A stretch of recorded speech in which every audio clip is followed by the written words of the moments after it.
آج تک دنیا نے ہزاروں بادشاہ دیکھے، کسی کے پاس طاقت تھی، کسی کے پاس شہرت، لیکن ایک ایسا بادشاہ بھی گزرا ہے جس کے پاس دونوں ایک ساتھ تھیں، دولت اور شہرت۔ کہا جاتا ہے کہ اگر اس کی دولت کو آج کے پیسوں میں تول دیا جائے تو بل گیٹس، ایلن مسک ان جیسے کئی امیر اس کی برابری نہیں کر سکتے۔ یہ کہانی ہے منسا موسیٰ کی، دنیا کے سب سے امیر مسلمان کی۔ منسا موسیٰ کا اصل نام موسیٰ ابن فاگا تھا اور وہ 1260 عیسوی کے آس پاس ملی امپائر یعنی ویسٹ افریقہ میں پیدا ہوا۔ منسا ایک مالی لفظ ہے جس کا مطلب ہوتا ہے بادشاہ۔ وہ کیٹا ڈائنسٹی سے تعلق رکھتا تھا۔ یہ ایک مشہور اور طاقتور خاندان تھا جنہوں نے مالی امپائر کی حکومت قائم کی تھی۔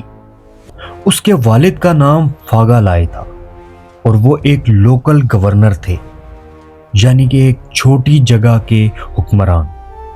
منسا موسیٰ پیدا ہوتے ہی اتنا امیر نہیں تھا، مگر اس کا خاندان عزت والا تھا، لیکن وہ دنیا کے سب سے دولت مند لوگوں میں نہیں آتا تھا۔ تو سوال یہ پیدا ہوتا ہے کہ وہ اتنا امیر کیسے بنا؟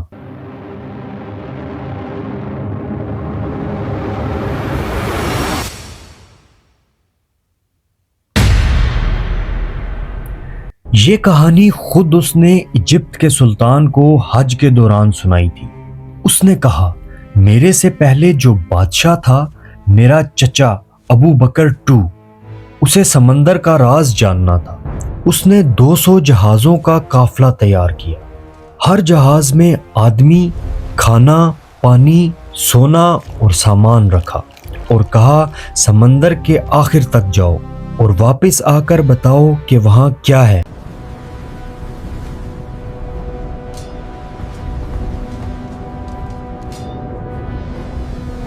موسیٰ نے بتایا کہ صرف ایک جہاز واپس آیا۔ اس کے کیپٹن نے بتایا کہ ہم ایک ایسے مقام پر پہنچے جہاں پانی کے بیچ ایک تیز لہر آئی اور سارے جہاز اس میں ڈوب گئے۔ میں اکیلا بچ گیا۔ بادشاہ نے اس کی بات نہیں مانی۔ اس نے خود 2000 بوٹس کے ساتھ سفر کیا اور کبھی واپس نہیں آیا۔ اسی سفر کے بعد منسا موسیٰ 1312 عیسوی میں مالی کا نیا بادشاہ بنا۔ کچھ ہسٹورینز کہتے ہیں کہ شاید وہ فلیٹ امریکہ تک پہنچ گئی تھی، لیکن یہ ایک الگ راز ہے۔ منسا موسیٰ نے جب اپنا دور شروع کیا تو اس نے پورے افریقہ میں سونے اور نمک کی تجارت کے راستے اپنے قبضے میں کر لیے۔ سہارا سے لے کر ایجپٹ تک ہر ٹریڈ روٹ اس کے امپائر کے ذریعے چلتا تھا۔ اس کے پاس اتنا سونا تھا کہ لوگ کہتے تھے کہ ملی کی زمین پر چلتی ہوا بھی سونا اڑا کر لے جاتی ہے۔ اس کے خزانوں میں اتنا مال تھا کہ ان کی چابیاں اٹھانا بھی 100 لوگوں کا کام تھا۔ آج کے مقابلے میں اگر دیکھا جائے تو اس کی دولت 400 بلین کے آس پاس تھی۔ یہ ایلن مسک، جیف بیزوس اور بل گیٹس تینوں کی دولت سے بھی زیادہ ہے۔ 1324 میں منسا موسیٰ نے حج پر جانے کا فیصلہ کیا، لیکن یہ کوئی عام حج نہیں تھا۔ اس کے ساتھ 60,000 لوگ اور 80 اونٹ تھے۔ ہر اونٹ پہ 136 kg سونا تھا۔ جب وہ ایجپٹ سے گزرا تو اس نے لوگوں میں سونا بانٹنا شروع کر دیا۔ الحمدللہ، شکرا جزیلا، تقبل اللہ۔